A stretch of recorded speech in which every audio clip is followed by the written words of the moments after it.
Fahani, an environmental toxicologist who has documented war-created environmental hazards in the Middle East, particularly in post-war Iraq.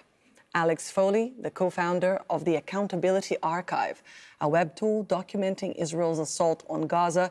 He has also a PhD on molecular biology of health and disease.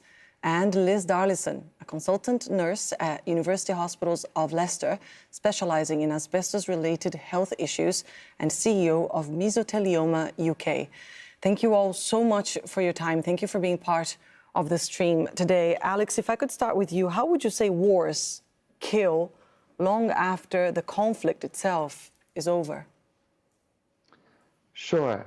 So there are a number of ways. I think when we think about the long-term effects of war, we often think about PTSD, trauma, having lived through those experiences. PTSD is often thought of as just a psychological disorder, but it has many physiological impacts as well. So people with PTSD, the brain regions that are responsible for emotional regulation actually thin. And so that has all sorts of downstream effects on the person's psychology. When you're in a highly adrenalized state, when you're in that fight or flight state for a long period of time, when you're releasing cortisol, that stress hormone, that has negative impacts on the body, that can have effects such as, adrenal fatigue. It can lead to cancer itself, and also cardiovascular disease. So that's just one aspect. In relation to Gaza, I think of all those images of people coming out of the dust of exposure to toxic chemicals, particulate matter, asbestos, as well as other, pulverized concrete and silica that can have lasting pulmonary effects that we won't see for 20 to 50 years down the road. But also, malnutrition is a huge problem in Gaza at the moment. That can have all sorts of impacts, particularly on young people. Young boys are particularly vulnerable to the effects of malnutrition. And that can lead to stunting. It can lead to poor cognition, learning disabilities in the future, as well as hypertension and metabolic syndromes. Thank you so much for bringing up malnutrition as well, because we often don't talk about also the horrific deaths that may cause. We're going to talk more about asbestos in particular later in the show, but Mojgan, you've published work on harmful health impacts of war-created pollution across the Middle East, and we will talk more about your work in Iraq in just a moment. But how would you say what Alex is describing, has described just now, relates and will relate to what's been happening in Gaza? What are some of your other observations in terms of the conflict, the war, the assault that is unfolding right now in front of our eyes? We know that in the past year and 2 months, 100,000 tons of bombs have been dropped on Gaza. Gaza is a quarter of the size of London. 100,000 tons of bombs on a small area like that. And by the way, 100,000 tons of bombs is equivalent to several atomic bombs that the United States dropped on Hiroshima. So when we speak to this massive, incredibly unprecedented bombing in an area the size of Gaza, we're talking about introducing not only asbestos, but also incredible amounts of toxic metals into that environment. We are introducing lead and mercury, which are neurotoxins. We are introducing all kinds of teratogens and carcinogens. And what I can see happening in Gaza is that it has become a place that does not allow for healthy reproduction. We have looked at this issue of reproduction in Iraq, in multiple cities, and I will talk about it when time comes. And what we do show is that metals like titanium, that's like tungsten, like lead and mercury and cadmium and chromium, they go up in the bodies of children who have been exposed to military pollution, including bombings and bullets, etc. So what this does is that it creates health issues in the children in the form of birth defects. If a mother, a pregnant mother, is exposed to all these toxins during her pregnancy, it will end up in the body of the fetus and we will see increased risk of congenital anomalies or birth defects in that child. So what I see unfolding in Gaza in this genocide is that we are looking into the future where Gaza is not a good place for reproduction. And I might add that that is a war crime. If you inflict so much damage onto a place where it becomes impossible to have healthy children, you are committing a war crime. You all have mentioned asbestos. And Liz, you founded an organization to raise awareness about mesothelioma. We will discuss more about this particular cancer. But first, here's Nadine with the mineral that causes it, asbestos. One of the many threats Palestinians in Gaza are facing is the environmental consequences of war. Israel's genocide has devastated large areas of land, causing damage that will take years to reverse. One of the biggest culprits is asbestos. The toxic mineral was once widely used in construction. When buildings are demolished, particles are released into the air. And when these are inhaled, they can cause severe health problems, including cancer. Asbestos was banned in Israel in 2011, but still exists in older buildings in Gaza. With 2/3 of the strip damaged or destroyed by Israeli bombardment, the UN warns asbestos may have contaminated about 800,000 tons of debris. And this is just one of the many pollutants caused by the war that's expected to leave long-term damage. Chemical substances like uranium from weapons and bombs linger in people's bodies, as was documented after the 2003 US invasion of Iraq. We now know these chemicals caused birth defects, reproductive issues, and various cancers. And a more devastating outcome is expected in Gaza, where Israel has dropped thousands of tons of bombs. The residual chemicals can also seep into the soil and water, with asbestos posing a threat to survivors of the war for decades to come.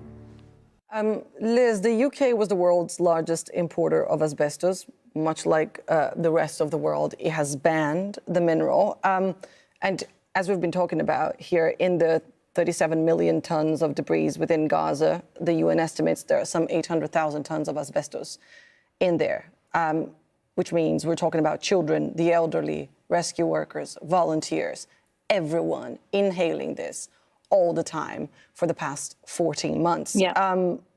First, how much asbestos is too much in terms of a health risk, and what are the consequences in the context of Gaza? We're talking about millions of people affected here. Yeah, exactly that. So I think the first thing I should say is that, most of the world has not banned asbestos, but the UK did ban asbestos 25 years ago, and we have the highest incidence of asbestos-related deaths in the world. And, the reality is there's no safe level of exposure. And in the UK, we are seeing the demographics of patients changing. The people that are developing asbestos-related diseases now are people who have had very low levels of exposure, sadly. So these are doctors, nurses, teachers working in our schools and hospitals that, like many public buildings, are riddled with asbestos. And we have a manage in situ approach.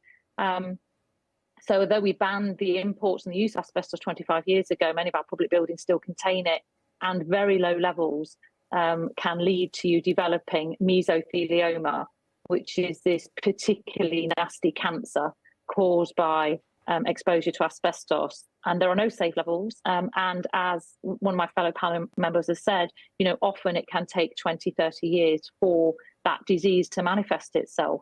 And so, unfortunately, the devastation that we're seeing across our television screens that's happening in Gaza, and, let the people of Gaza know how much our heart breaks for all of them. But the tragedy is going to continue to unfold, I'm afraid. And, my fellow panel members have outlined some of the tragedies that are going to unfold. And asbestos-related disease is undoubtedly going to be one of those tragedies in the future. It's just horrific to think about that, especially because we see so many children wandering around the debris. So, Alex, there is mesothelioma, but there's also other conditions that may arise. Can you talk to us about what else are the risks and the implications here of breathing in this dust? Sure, yeah. So when I first started seeing these images coming out of Gaza of people coated, completely white with dust, the images that sprung to my mind were of 9/11 responders, first responders. I think there's a very clear parallel there. And when we often talk about asbestos-related diseases, we're talking about people with prolonged exposure, but these are people with acute one-time exposures, and they developed all sorts of diseases. I think, one of the first deaths was a first responder who developed pulmonary fibrosis, which is a disease that relates not to cancer, but long-term scarring. The scar tissue develops around the lungs, making it more and more difficult for the patient to breathe until eventually they can no longer breathe at all, and they die. There are other similar diseases like silicosis, which is caused by breathing in pulverized silica, pulverized concrete, and that also causes pulmonary scarring that results in death. Asbestos is a particularly bleak disease, as I'm sure your other panelists can tell you. The diseases related to asbestos are quite bleak. Mesothelioma has a 8% 5-year survival rate, I believe. It's quite dark, and asthma, all sorts of other cancers, cancers of the testes, cancers of the abdominal walls. Really, these toxins can cause a whole range of health conditions that I'm sure we won't be able to fully understand until it's decades down the line from now. It is mind-blowing because it also speaks volumes about just how many more ways to kill there are, right? Apart from the bombs, and how all the different ways of erasing a people, I guess. Morgan, you've published work on harmful health impacts of war-created pollution in the Middle East. First, can you tell us about your findings in Iraq? Thank you. Yes, since 2011, we've been studying impacts of war contamination on multiple Iraqi cities, in Basra, in Baghdad, in Fallujah, in Hawija, and Nasiriyah. We have collected samples of children with birth defects and their parents and where they live. And what we have shown significantly is that the closer a family lives to a U.S. military base, the higher the chances of that family having a child with birth defects, basically linking distance to a military base, which is a source of pollution in the Middle East, places where the United States has military bases. In Iraq, I think the U.S. right now has over 500 military bases in different capacities.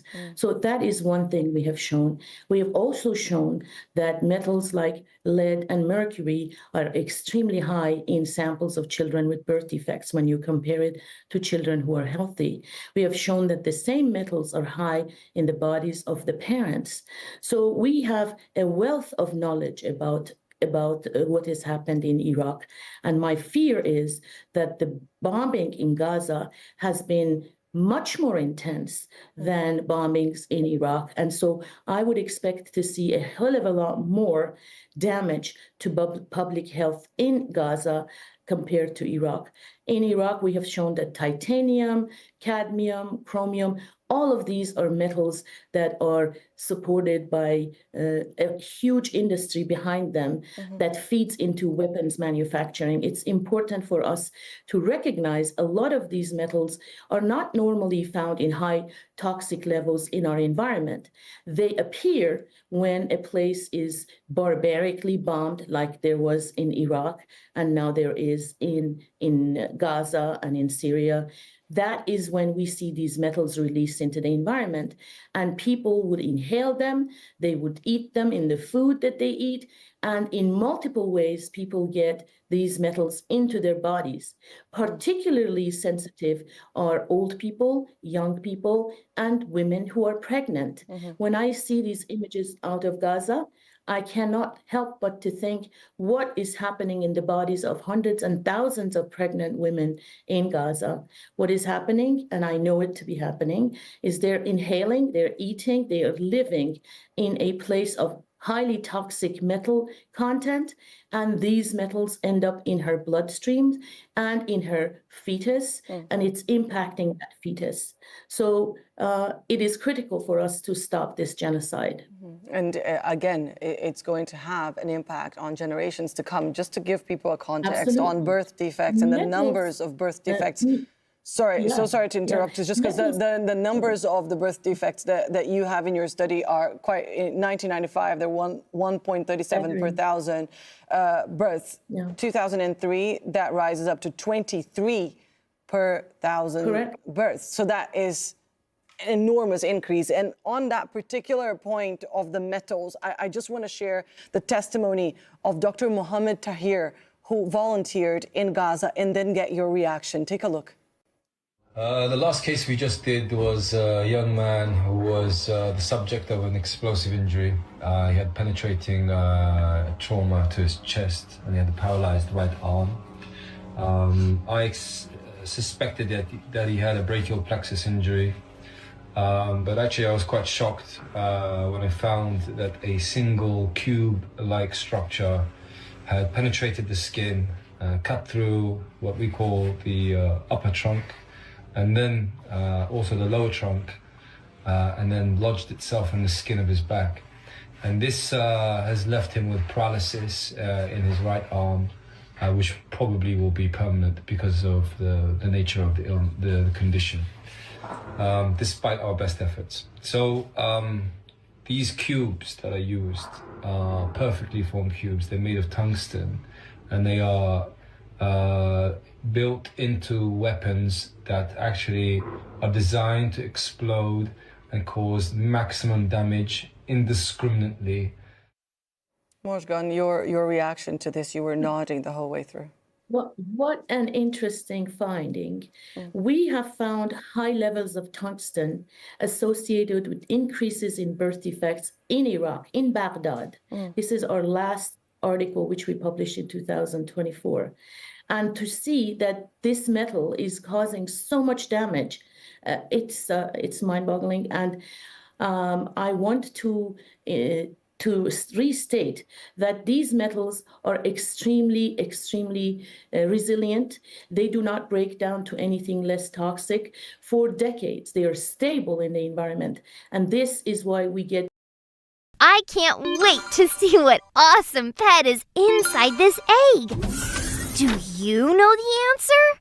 Click here to answer and hatch your own pet on Adapted Mind. Correct! We hatched the pet! Come answer more math problems, then hatch and customize all these pets yourself on Adapted Mind. Like this.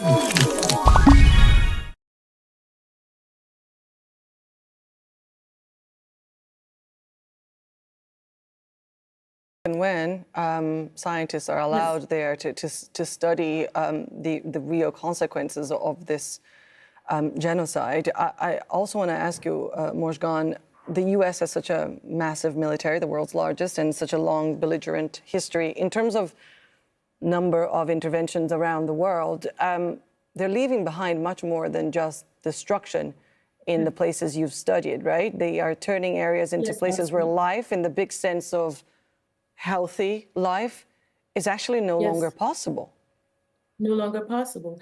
Pockets of environments in the Middle East, in my opinion, have been rendered reproductively toxic. And if there are possibilities to study it, I think these would include Syria, Lebanon, Gaza, all these places that the United States has bombed throughout the past 20 years. And so I am extremely concerned about it. And what I hope people will take from this is that they should stop, they should go to their representatives, go to their city councils, go to their student governments, and ask them to pass resolutions against these kinds of massive bombardments and demand a cleanup. A cleanup is possible. True, 37 million tons of rubble, and it takes 14 years to clean it up. All of that is true, and it sounds very scary. However, if we as a population put pressure on the representatives, on our governments, we can clean it up. If Western powers, including the United States and European Union, if they put the kind of zeal and funding into cleaning up the environments they have degraded, if they do that, we can clean it up. Trillions of dollars have gone into creating these devastations. The same trillions of dollars that goes out of our pockets can be used to clean up Gaza, to clean up Syria, to clean up Lebanon, and to clean up Iraq. And that is what I hope to be able to lead. Liz, you mentioned there's no cure to mesothelioma. What is your sentiment when you watch the pictures out of Gaza, particularly when you see children in the midst of the debris? What are your thoughts? It's just heartbreaking. And, you know, 60% of people who are diagnosed with mesothelioma will die within a year of their diagnosis. And sadly, the asbestos will have taken 20, 30, 40, even maybe 50 years. So, you know, we're talking about the impact of these metals that are having a more, you know, a more immediate effect. But, you know, as I said, the tragedy is just going to continue to unfold. And there are treatments available, and, you know, countries that have, you know, a significant incidence of mesothelioma and healthcare systems that have clinical trials are leading the way in terms of treatments. But, you know, it's going to be too little too late for the people of Gaza and other areas of conflict and natural disasters. It's just an absolute tragedy. You know, it's a tragedy that the asbestos was in those buildings in the first place, let's be honest, because many of those buildings would have been built long after we knew about the dangers of asbestos, much the same as here in the United Kingdom. But this is where we are, and let's hope that something is done to decontaminate the area of all these dreadful substances that are going to continue to maim and kill. And hurt. Alex, in terms of justice and accountability going forward, who's to pay for this? Will there ever be reparation? Well, that's the question. I mean, there's two parts of it, right? There's what should happen and there's what will likely happen. What should happen is that the ICJ should rule with South Africa.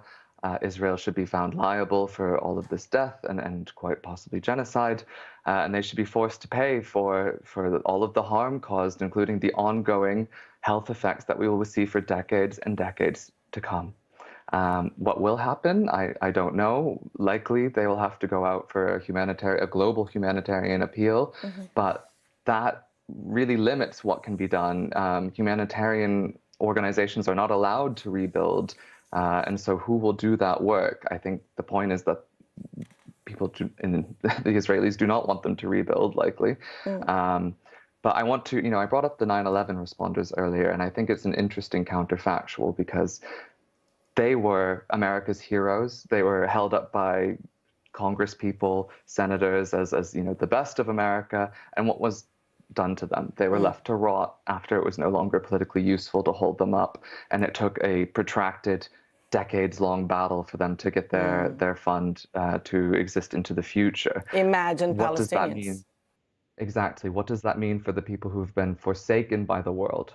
How are they going to be able to pay for the treatments, the expensive treatments that will likely to go on long into the future? And it's important to note that this is all happening while there's a concerted effort to defund, to get rid of UNRWA. So what is going to be put in place of that? I don't know. Unfortunately, we're out of time for this discussion. I want to thank Alex, Mojgan, and Liz. Thank you for your time today. Thank you for being part of the stream. And thank you all for tuning in. Stay in touch with us on social media. You can send us your questions and suggestions using the hashtag or the handle AJStream. Take care, and I'll see you soon.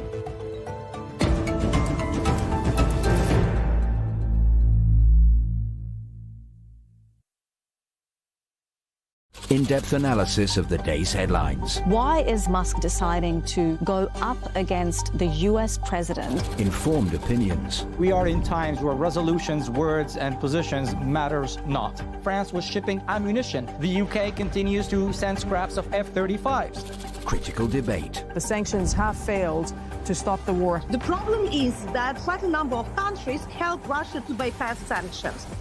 Inside Story on Al Jazeera. A former Ugandan child soldier stands trial at the International Criminal Court for his actions. His lawyer, adamant to acquit him, fights a case that blurs the lines between victim and perpetrator and questions whether the ICC is but a new form of colonialism. We are talking about maybe judges who belong to the industrialized world. Theatre of violence. Witness on Al Jazeera. We're facing a future that we don't understand, we can't predict fully. Everyone here is stressed. Nobody knows what will happen. I need to stay positive. I realized that I need to do more with my life. I was like, you know what? I don't like myself. I want to change who I am. I want to be trustworthy. I want to be responsible. People keep getting inspired through the stories of others. Bringing the communities to consciously agree to put the past behind and move forward. Because all what we need is being able to move forward. And that isn't just a matter of science. That's a matter of what do you think about your fellow human beings? Because that is a matter of democracy.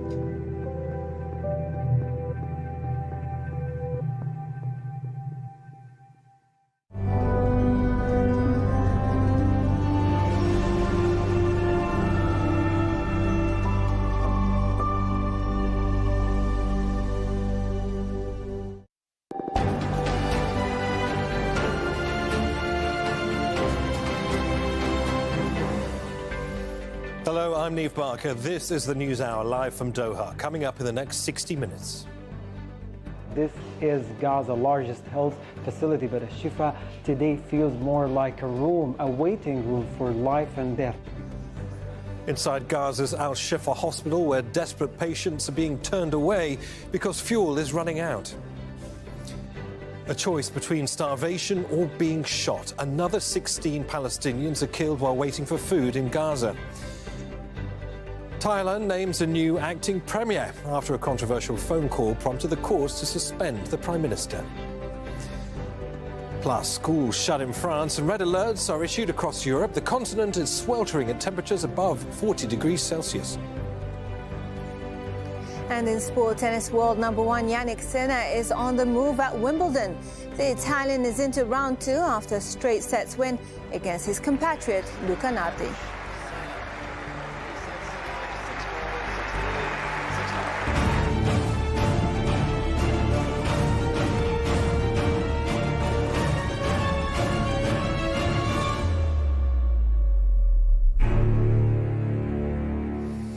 Good to see you. Northern Gaza's largest hospital complex, Al-Shifa, has run out of fuel for its main generators, leaving only a small backup powering a few of its most urgent services. Israel's been blocking the entry of fuel into the Gaza Strip, and what little does pass rarely makes it all the way to the north. And that's meant kidney dialysis equipment at Al-Shifa has stopped working in the last few hours. Intensive care units are barely functioning as the hospital tries to ration what little power it has. The hospital's director has told Al Jazeera that hundreds of patients are now facing death. Anna Mahmood spoke to patients in urgent need of kidney dialysis treatment at Al-Shifa Hospital. This is Gaza's largest health facility, but Al-Shifa today feels more like a room, a waiting room for life and death, not because of war wounds, but because the fuel that keeps these machines running is running out, and the backup generators across the hospital are also running out of fuel, just threatening many other critical and vital facilities in the hospital to shut down services completely. Kidney patients, especially those in need of dialysis, requires hours of a treatment every few days, but without the electricity to keep these machines running, that care simply stops. And once again, it's just hard to walk into a place that used to be filled with the noise of the machines here, and many of the patients, dialysis patients who are in need of this care, are being told to go home and wait until a further notice, until, of course, fuel is back and the power generators are back here. These patients are not in the front line, They are not in the headlines of the news. They're not on the front line, but they're running out of time. And this time, not because of the airstrikes and the bombs, but because of silence and neglect. This is a life-threatening situation for kidney failure patients like us. Missing even one scheduled dialysis session puts our lives at immediate risk. Right now, I'm in severe pain, and there's nowhere else to turn. This crisis is yet another catastrophe for those of us with kidney disease. There is no other medical centre in the Gaza Strip that can provide dialysis treatment. I had to walk almost an hour to get here, arriving utterly exhausted. I've accumulated an extra 5 kilos of fluid that urgently needs to be removed today. Learning that the machines have stopped working was a complete shock. If I have to go home without this treatment, the excess fluid will poison my body and I could die. All the byproducts of the ongoing genocide across the Gaza Strip, it just makes us think that survival in Gaza is not about escaping the airstrikes and the bombs, but it's keeping power long enough so people here, kidney patients, can get 1 more hour of a treatment. Hani Mahmoud, Al Jazeera, from Gaza City, Palestine. More than 81 people have been killed in Israeli attacks across Gaza since Tuesday morning. This is the aftermath of an airstrike on a residential square in Gaza City. At least 10 Palestinians were killed and several others were injured there. People have been digging under the rubble with their bare hands because there's no fuel to operate machinery. And for yet another day, starving Palestinians desperate for food have been shot and killed at controversial food distribution centres backed by the United States and Israel. At least 16 people were killed in the past few hours while waiting for food parcels. The UN has called distribution centres run by the Gaza Humanitarian Foundation a death trap. More than 580 people have been killed and thousands have been injured when they came under Israeli attack near the sites since May. Meanwhile, Palestinians in Gaza are being forced to choose between starvation or gunfire at these very same distribution centres. That's according to more than 100 NGOs. The groups, including Oxfam, say the dangerous scheme run by the Gaza Humanitarian Foundation must end immediately. The joint statement says 400 UN aid points have been replaced by just 4 military-controlled sites, forcing more than 2 million people into overcrowded militarised zones where they face daily gunfire. All right, well, we heard from Hani Mahmoud a little bit earlier on. We can go live to Hani now. He's in Gaza City. And Hani, as your report clearly stated, it is hugely time critical, isn't it, for those patients that need dialysis. Now that Al-Shifa is running out of power, what news of their fate?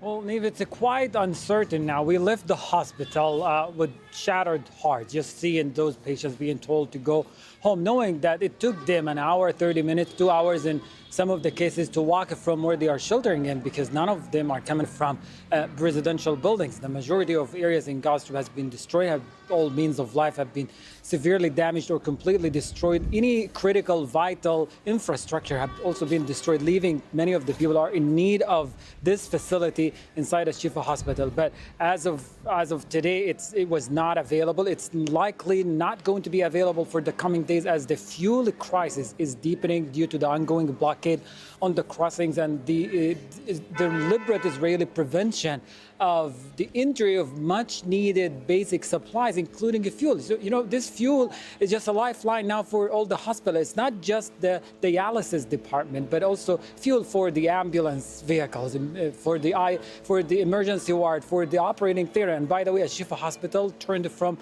the largest health facility into a small ward now, emergency department, one operating room. That is not enough to accommodate the large number of injuries that keeps pouring into the hospital. While we were working on our field, we saw many of the injuries that continue to arrive to the hospital, transferred on all kind of transportation, on animals pulled by carts or on civilian vehicles or the ambulance that had still some fuel to keep them running. But that's 45 minutes of injuries coming back. So in the back of our head, we're thinking how the emergency ward, with all the people already inside, the patients, the injuries, is going to accommodate this large number, the medical staff. at the same time, battling now with the fuel running out, it's just going to be much more difficult, and it will be very interesting to see how this will play itself out. Definitely it's going to be very negative in the coming days, as many of these people, as they were exiting the health facility. All right, unfortunately, we've just lost Hani Mahmoud there, but obviously explaining very clearly the dire situation at Al-Shifa Hospital as those Palestinians desperate for dialysis struggle to find out how they will receive much-needed care. Well, over in the occupied West Bank, Israeli forces have launched widespread raids across several cities. Palestinian medical sources say at least one Palestinian man was shot and killed. Israeli forces stormed the centre of Ramallah, as well as refugee camps in Hebron and Nablus and the cities of Jenin and Tulkarem.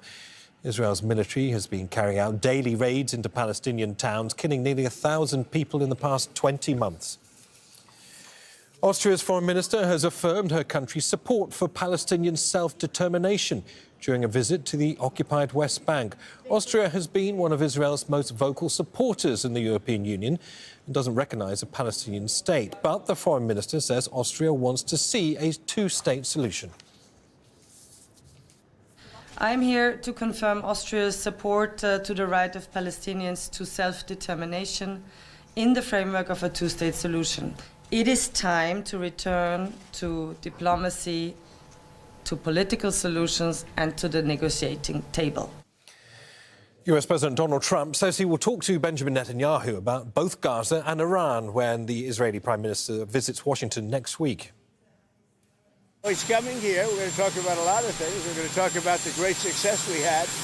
I mean, we had an incredible, in Iran, we had an incredible success, like really nobody's had in many, many years. That was a precision war strike, and the word obliteration can now be used because the Atomic Energy Commission said you can't even get into the place. It was demolished. It was really demolished. It was a great, brilliant strike, and how to go forward. We're also going to talk about Gaza. We want to get the rest. We got a lot of hostages back, but we're going to talk about Gaza. Hamda Sahlut's in Jordan's capital, Amman. She's there because the Israeli government's banned Al Jazeera from reporting inside Israel and the occupied West Bank. So, Hamda, I count this as being Netanyahu's third visit to the US in only 6 weeks. It comes off the back, as we know, of the Israel-Iran ceasefire and Trump urging Netanyahu to now make a deal over Gaza. How is this visit being viewed in Israel? Well, there's certainly mixed reviews because the family members of Israeli captives and the larger Bring Them Back Now movement, as well as the opposition within Israel, wants to see a deal. They want Netanyahu to go there and essentially be told by the American president that there needs to be a deal in Gaza. However, the far-right members of the government don't want to see a deal, but they do, of course, support Netanyahu meeting with the American president once again, his second visit in just under 6 weeks. There is a lot of support for the Israeli prime minister, especially after this war with Iran that lasted 12 days when Israel started those attacks. But there's a lot of different things that are going to be discussed. It's not just going to be Iran and it's not just going to be Gaza. But Netanyahu also noted this morning that there is a trade deal that both Israel and the U.S. are getting ready to pen. And that, Netanyahu says, is going to be ready and hopefully going to be finished once Netanyahu is there. However, his Minister for Strategic Affairs, Ron Dermer, was in Washington yesterday on Monday to discuss a wide variety of things, including ending the war on Gaza. This is something that the American president has been pushing now for a couple of weeks. Hamda, what political calculations is Netanyahu likely to be making here? Because while he's being urged to make peace, operations in northern Gaza appear to be widening in recent days, as our correspondents have been reporting. Well, the Israeli military has actually confirmed a new ground operation in northern Gaza, specifically around Gaza City, saying that they've hit more than 100 targets just in the last 24 hours. However, there have been those in the military speaking to Army radio saying that they are getting ready to actually wrap up their operations on the ground because there aren't really any more big strategic gains for them to make. And anything else they do on the ground could endanger the captives that are still held in Gaza, according to their Israeli intelligence. But there are a lot of moving parts here because the members of the right wing in Netanyahu's coalition do not want the war to end. They've been pretty outspoken about that. They have said that this is the time to keep pushing forward, to get the job done, and to continue on until this absolute victory that Netanyahu has been touting for more than 20 months. But there isn't this plan from the Israelis of, one, how they plan up on finishing the war on Gaza, what they plan to do to release the captives, and what's going to happen to Gaza the day after the war ends. This has been a huge conversation that everyone has been talking about for nearly 2 years, but the Israeli prime minister hasn't even brought it up. He hasn't had any sort of plan for what to do next. So there are a lot of political calculations because while there are a lot in Israel who want the war to end, members of his right-wing coalition don't want that. So if there is a ceasefire, you could potentially see his coalition collapsing as a result. A lot of unknowables going forward. Hamda, many thanks. Hamda Salut there in Amman. Iran's foreign minister has dismissed US President Donald Trump's claim that negotiations between Washington and Tehran could start as early as this week.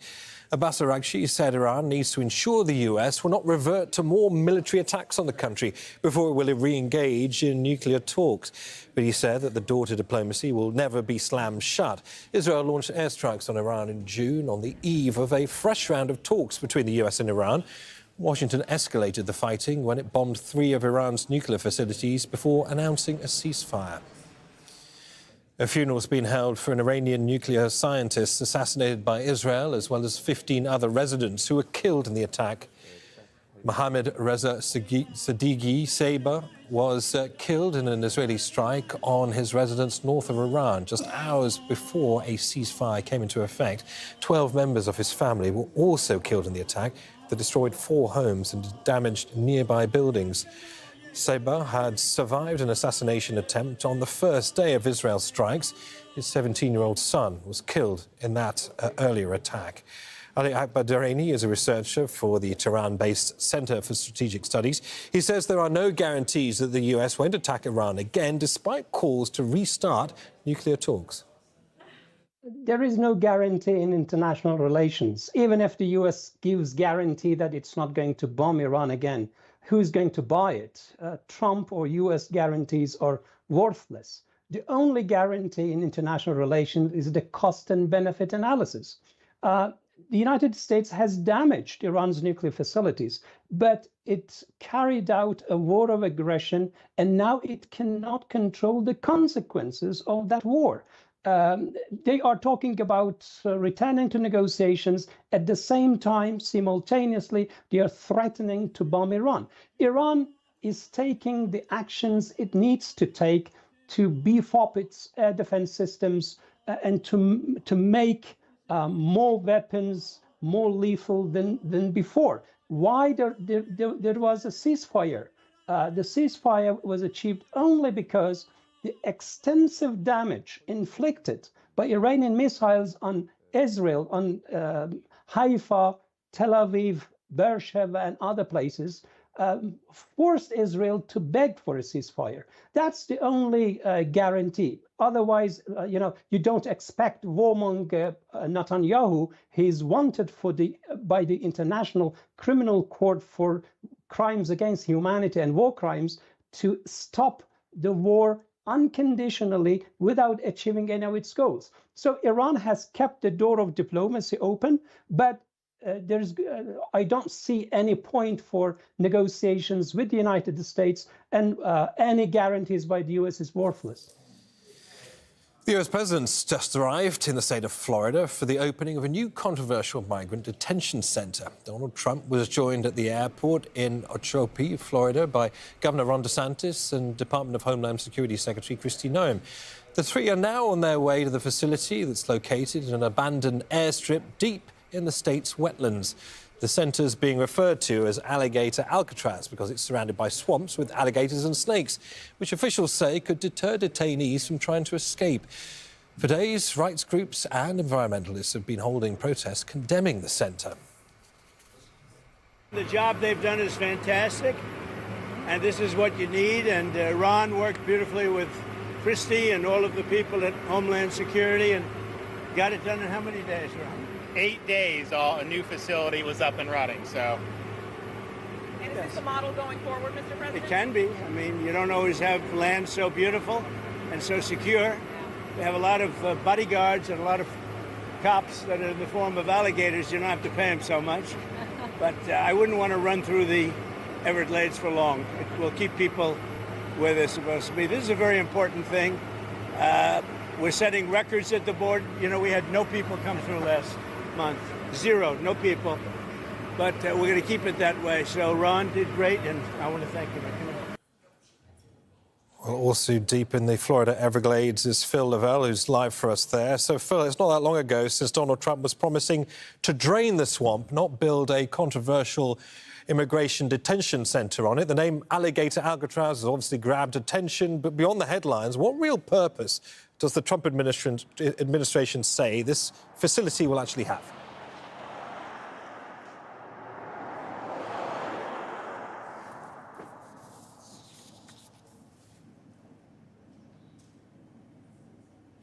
Well, I mean, it's being touted. I couldn't quite hear the question, so you'll have to forgive me, but it's being touted as being an incredibly efficient use of this space. And you saw Ron DeSantis there with the president talking about how this was built in, the space of just over a week.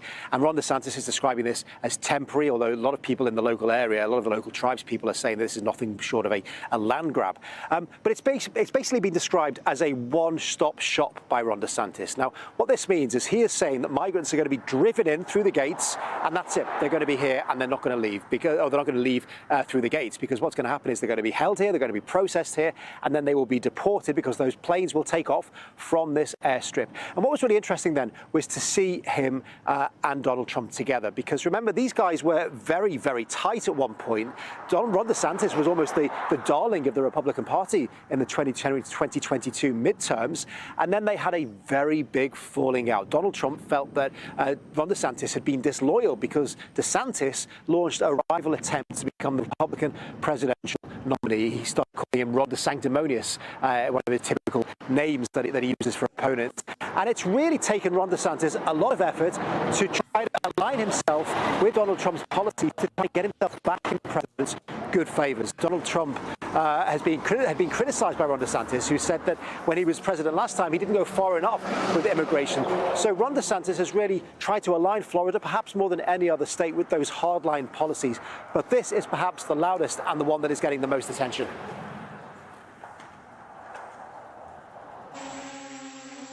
Florida's sleepy swamps, not so sleepy anymore. Now a major part of Donald Trump's migrant crackdown.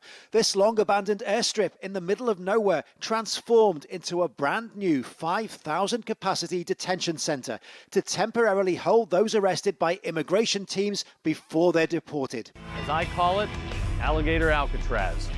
Florida's Attorney General launched it with this movie trailer style explainer. People get out, there's not much waiting for them other than alligators and pythons. Immigration and Customs Enforcement, or ICE, has been rounding up undocumented migrants nationwide. The president fulfilling a winning election promise. We will begin the largest deportation operation in the history of the United States.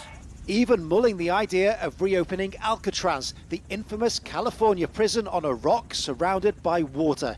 Here in Florida, this facility bringing that dream to life in a new, very different way.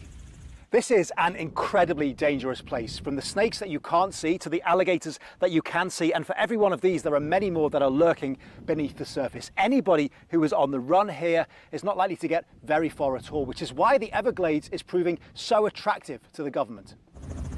The facility is reportedly costing $450 million a year, with some of the money coming from FEMA. That's the body that provides emergency assistance after major natural disasters.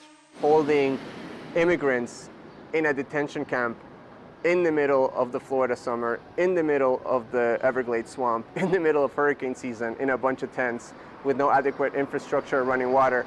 It's just horrific.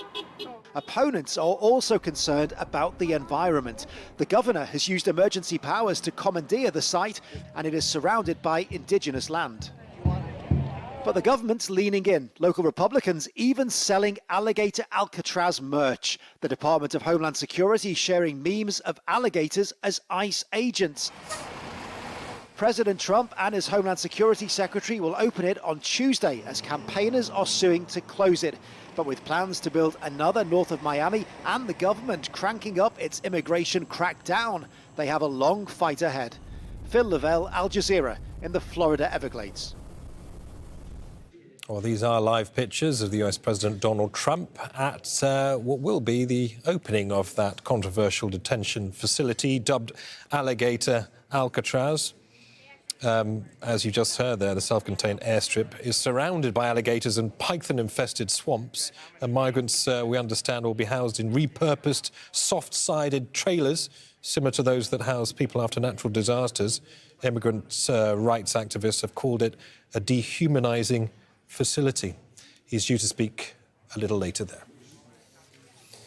Well, staying with Donald Trump, he is open to pushing back his self-imposed July the 4th deadline, Independence Day, of course, to get more Republicans on board with his tax and spending legislation.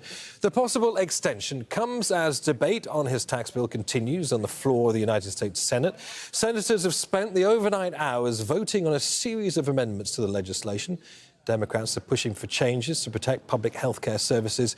They say the bill's proposed tax cuts, combined with new spending, would increase the national debt. Alan Fisher joins us from Washington with more details on that. So, Alan, the Senate slogged through the night and into Tuesday. Is an endgame taking shape?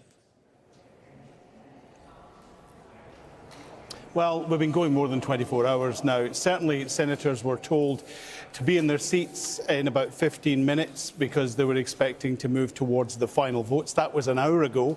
They've now just taken their seats. There's a number of amendments that have been tabled, but we're expecting some sort of result in the next couple of hours. What is interesting is that we know that the Republicans can only afford to lose 3 senators. That would effectively tie the Senate. And then J.D. Vance, the Vice President, could come in and use his casting vote and pass the bill. 2 Republican senators have already said they're a no, and 2 others were swithering. That includes Linda Murkowski from Alaska and also Susan Collins from Maine. Now, in the last half hour, we have found out that the Republicans have decided that they're going to double the Rural Hospital Fund to $50 billion. Now, that sounds pretty dry and not very interesting, but that was a key issue for both Murkowski and also for Collins. So that would suggest that given that they're moving to these votes, they might just have done enough to get them on board to give the Republicans enough votes to push this through.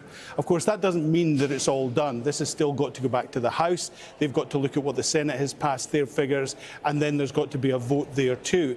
And in the House, there's a number of caucuses, Republican caucuses, are saying, look, we can't support this. One, saying we can't support this because this is going to blow up the debt. You're going to add $3 trillion to the debt over the next 10 years. And there's another caucus which is saying, hold on a second, you're going to cut Medicaid. That's going to leave 11 million people without any sort of medical cover. We can't support that. So that's still got to be worked out as well. And only then, if they pass that, will it go to Donald Trump. Now, he wanted to do it, a big ceremony on July the 4th. He's now said he could push it back. But the House are still hoping to get this done by tomorrow and have it on Donald Trump's desk by Friday. Alan, meanwhile, this dispute between Trump and Elon Musk, his former special advisor, the former head of Doge, is deepening. Musk saying the tax bill will destroy millions of jobs in America and cause immense strategic harm to our country. Time for a new political party that actually cares about the people. Is there any real indication that Musk is winning some Republicans over here? Well, we all go back to January and remember the big love affair and the pictures in the White House of Elon Musk and Donald Trump. And then they had a big fallout and it got quite nasty, but then they decided to work together for the kids.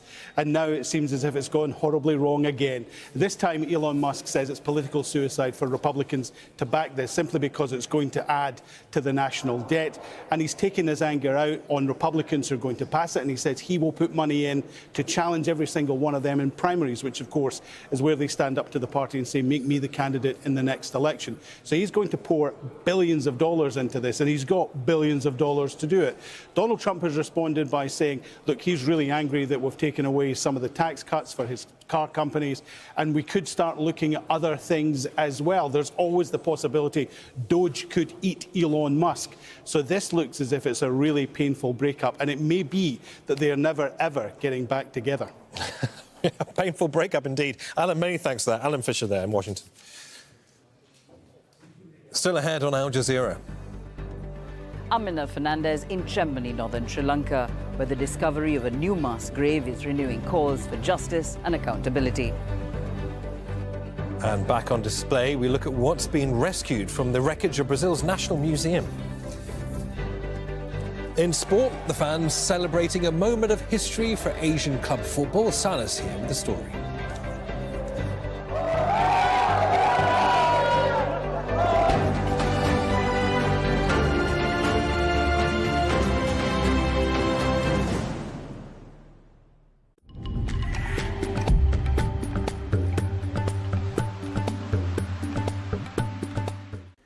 Hello, weather's been a little disappointing into central parts of South America recently, but this band of cloud here, that is thinning and breaking. A little area of low pressure swirling just off the coast of the River Plate will pull out of the way. Temperatures starting to recover then for Buenos Aires, 10 Celsius. Still a little disappointing, but at least it is dry and the wind's falling light as we go through Wednesday, so it should be a fine day. Mind you, temperatures falling close to freezing overnight, so a touch of frost here as we go on through the next day or so. Further north, the wetter weather continues into the north of Brazil, into Ecuador, pushing up into Colombia, Venezuela. Sunshine and showers too across the Caribbean.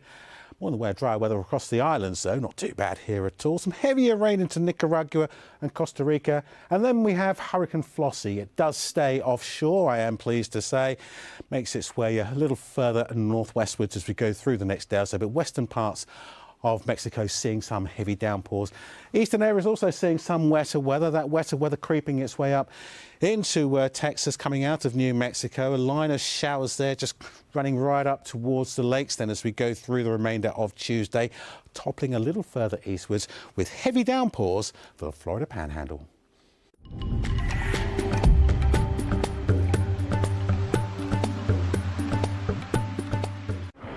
That didn't want the average person to know what the truth was about climate change.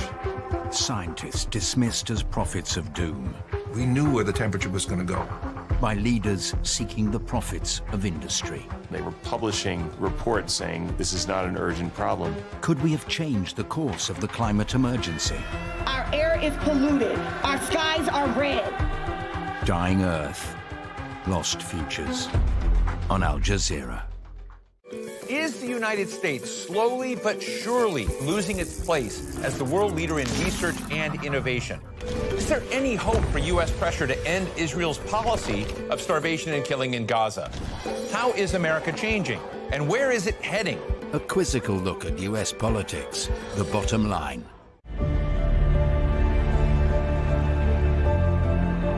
A showcase of the best documentary films from across the network on Al Jazeera.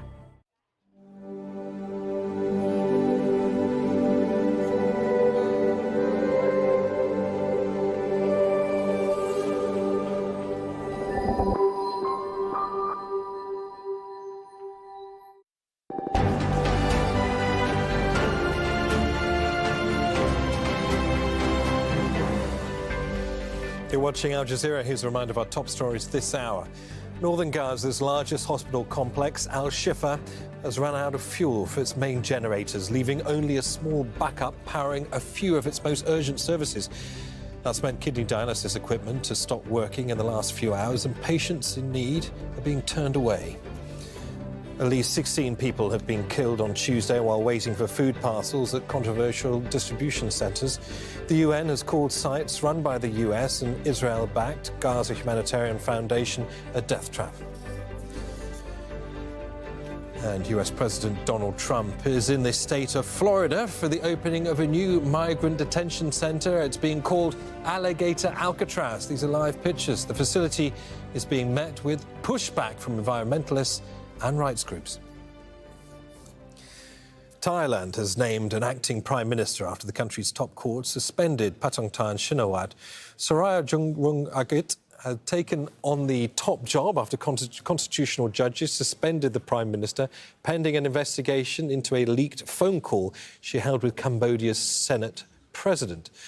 Protesters and politicians have been calling for Shinawatra's removal from office, saying the call was a betrayal.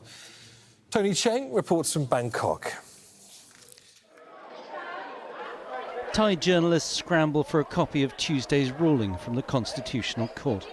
Prime Minister Paetongtarn Shinawatra temporarily suspended while the court investigates allegations of unethical behaviour. Senators have accused her of misrepresenting Thailand in a leaked phone call with Cambodia's Senate President Hun Sen. At Government House, the Prime Minister came out, along with her cabinet, to say she accepts the court's ruling. I respectfully accept the court's decision, and from this moment I will cease performing my duties. I do not know for how long, but there will be a 15-day period to provide clarification. Pressure has been building on the PM. Last weekend, thousands were out on the streets calling for her to step down. They accuse her of mishandling a recent border dispute with Cambodia and failing to stimulate Southeast Asia's second largest economy. It was a bad day for her father, former Prime Minister Thaksin Shinawatra, too. His trial on charges of lèse-majesté, insulting the monarchy, started on Tuesday, although he quietly slipped into court away from the cameras. He was ousted in a military coup, a fate unlikely to befall his daughter. It's not going to be a direct military intervention.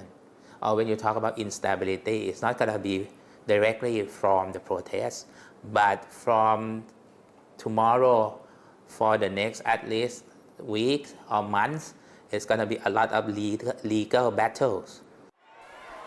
But even without the military, instability has returned. Since the last election, Constitutional Court rulings have now disqualified the party that won, its leaders, and the last two PMs. Although this is only a temporary suspension, things are not looking good for Paetongtarn Shinawatra as Thai Prime Minister. And once again, the Constitutional Court has intervened to remove a democratically elected official, even if it's only temporarily. Tony Cheng, Al Jazeera, Bangkok. The discovery of a mass grave in northern Sri Lanka has renewed scrutiny of past atrocities and demands for justice. The remains of 33 people were found on the outskirts of Jaffna. Tens of thousands of people were killed during the 26-year-long civil war, which ended in 2009. Manel Fernandez reports from Chamanai in northern Sri Lanka. Council workers found human remains in this marshy area bordering the main highway into Sri Lanka's northern peninsula a few weeks ago. Excavations under judicial supervision have found more than 30 skeletons so far. Some are those of young children. So far we have identified like 33 skeletal remains which are marked and cleaned up. So they have unearthed 24 in total, the full skeletal remains, and then 4 accumulations. Tremony first made headlines nearly 30 years ago when a soldier convicted of the rape and murder of a Tamil schoolgirl, her family and neighbours told the court that hundreds of civilians killed by the army were buried in a mass grave in the village. Some bodies were recovered, but observers say there was no political will to see the perpetrators punished. The latest find is difficult for those like Ajantha, who is still waiting for news of several family members who disappeared. First, my younger brother, second, my cousin, his wife, and last, my husband. Her story is echoed by hundreds of families in northern Sri Lanka.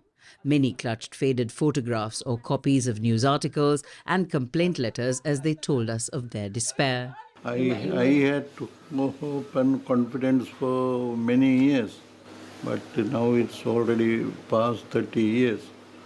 I have no hope to he may come back. The judge in charge of the scene has declared it a mass grave, based on initial reports from archaeological, medical and forensic experts, and ordered a full exhumation of the site. A large number of mass graves from the conflict in the north and east, as well as a youth uprising in the south of Sri Lanka, are yet to be fully investigated, victims identified, or those responsible punished. Critics say there's been a lack of political will to do so. Time to time, the political will is always different. I'm here for the aggrieved party people like victims. So it's in a way like to acceptance from the state is very difficult to get it. Both sides in Sri Lanka's 26-year civil war have faced allegations of human rights violations. With the Tamil Tigers defeated and its leadership destroyed, the state has faced pressure to deliver justice and accountability. Many victims and activists say only international involvement can make this happen. But Sri Lanka insists its internal institutions are enough. Vinay Fernandez, Al Jazeera, Chembani, Northern Sri Lanka.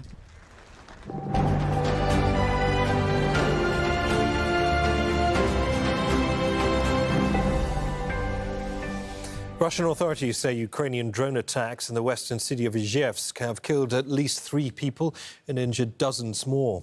They say a military-industrial factory that produces so-called kamikaze drones was hit. Ukrainian media say the site was targeted by the country's security service. Moscow says Ukraine's military also launched a major drone and missile attack on the Russian-controlled Donetsk region. Local authorities say at least 1 person was killed and 3 others were injured. The strikes damaged residential buildings and retail areas. Poland says it'll reinstate temporary border controls with Germany starting next Monday and with Lithuania in the coming weeks. Prime Minister Donald Tusk says the government wants to discourage asylum seekers and irregular migrants from crossing into Polish territory. Germany started temporary checks on the border with Poland for the same reason in September. Warsaw has accused Berlin of sending migrants back into Poland. We are aware that this decision has certain consequences regarding the freedom of movement of people, but the border guard's task is to effectively block unjustified, unauthorised return of migrants by the German side, if such were to happen. And in order to be able to gain control over this process, we need to restore control at the border. There is no other way. British Prime Minister Keir Starmer is facing a political revolt over his government's attempts to pass a law that could impact disabled people. Earlier on Tuesday, protesters gathered outside the UK Parliament to condemn the legislation. Inside, representatives from the Prime Minister's own Labour Party are threatening to vote against legislation that would bring overhaul to Britain's welfare system. Milena Veselinovic joins us now from London with more on this. So, Milena, why has the government's plans been so contentious? Niamh, many lawmakers from Keir Starmer's own party say that this bill is fundamentally un-Labour, that cutting welfare really isn't what their party stands for, that it looks more like the cost-cutting exercises of the previous Conservative administrations.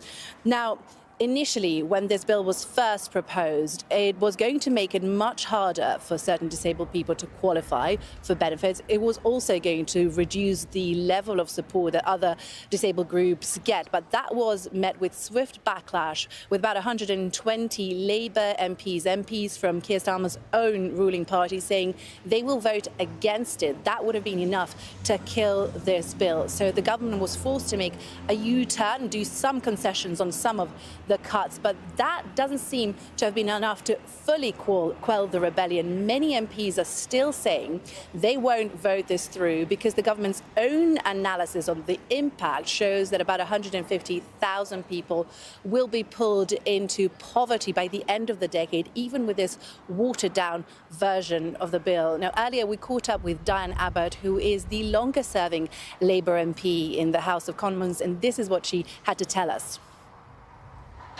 Well, if his leadership is going to be proved by taking billions away from disabled people, that's not a worthwhile aim.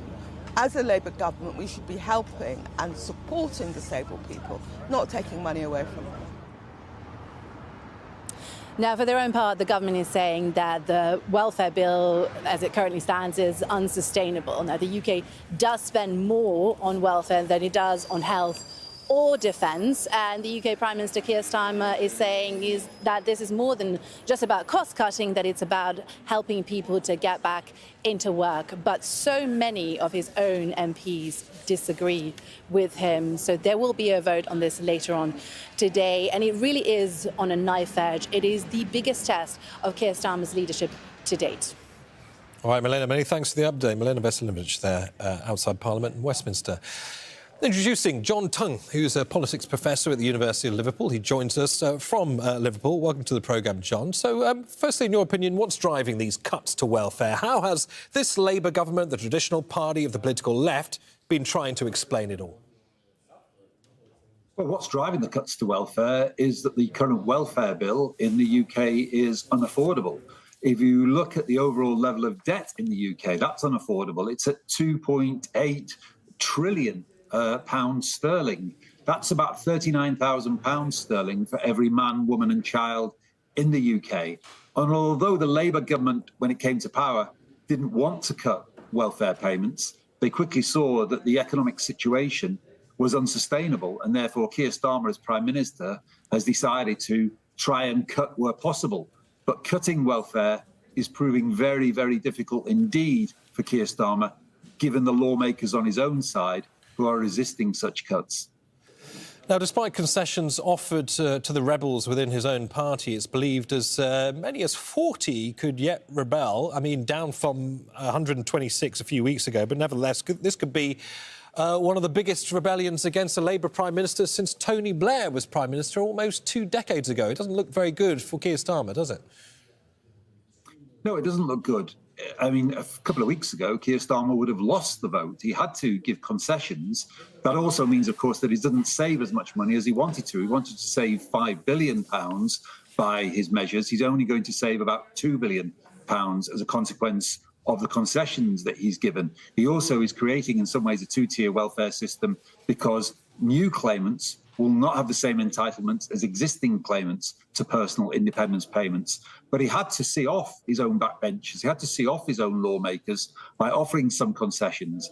This is a government, the first anniversary of the election of which we celebrate this week. But it's actually been a government without a honeymoon period. Keir Starmer's own personal political ratings are in all sorts of trouble, and so are his own party.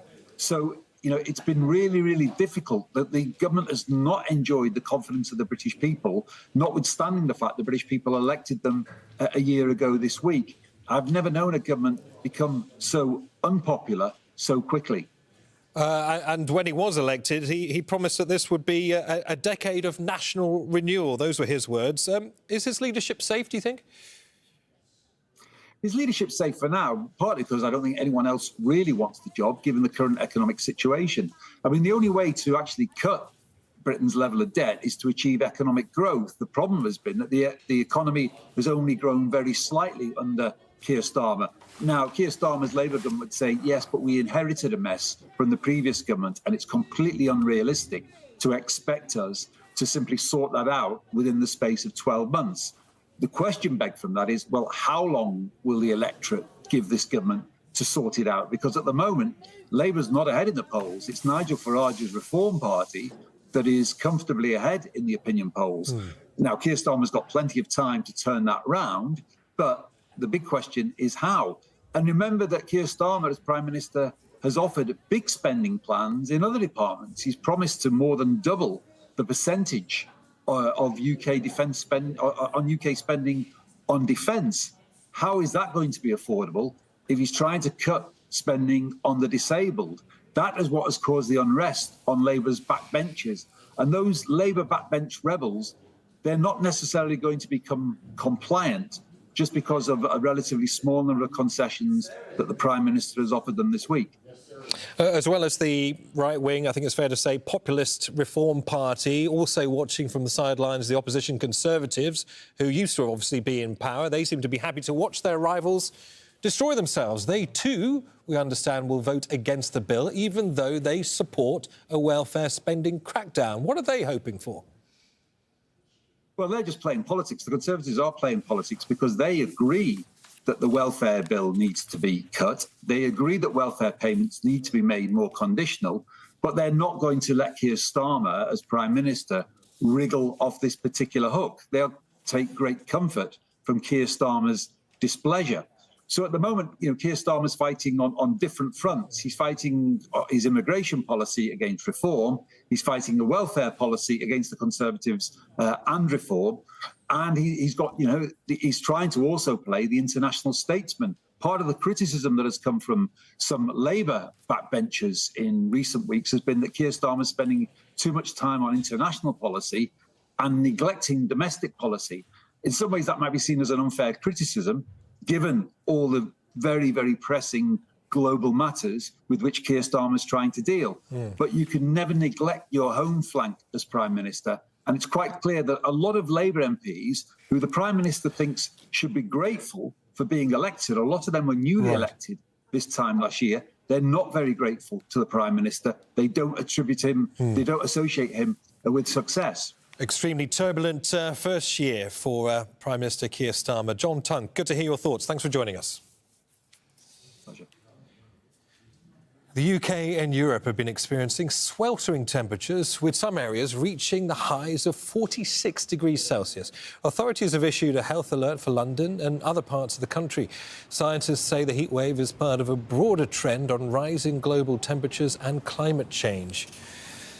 In France, officials have closed schools in several regions, including the capital, Paris. As a heat wave grips the centre of the country, temperatures there are expected to reach up to 41 degrees. Meanwhile, firefighters in parts of Turkey are struggling to contain wildfires fuelled by a heat wave. Coastal regions have been particularly vulnerable in recent years as summers have been hotter and drier.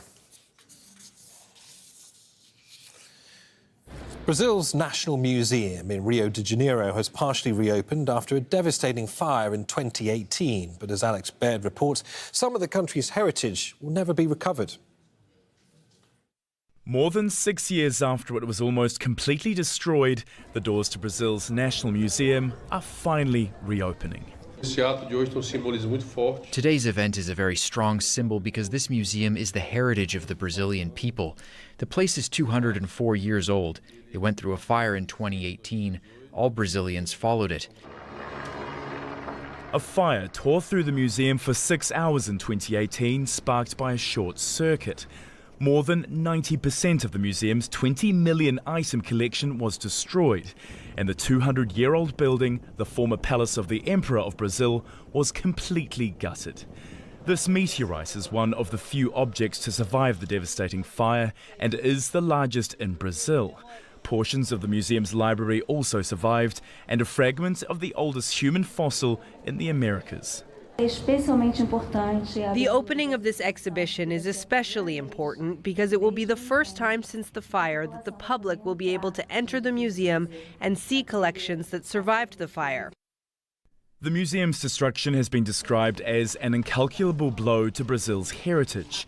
Much of the blame was aimed at the government, with years of neglect leaving the building with no insurance, no sprinkler system, no working smoke alarms, and poor maintenance. The museum building is expected to be fully restored by the end of 2027, but with around 18.5 million objects destroyed, the loss to Brazil's cultural heritage can never truly be recovered. Alex Baird, Al Jazeera. Still ahead on Al Jazeera. In sport, the tennis world number 3 is heading home from Wimbledon after less than an hour on court.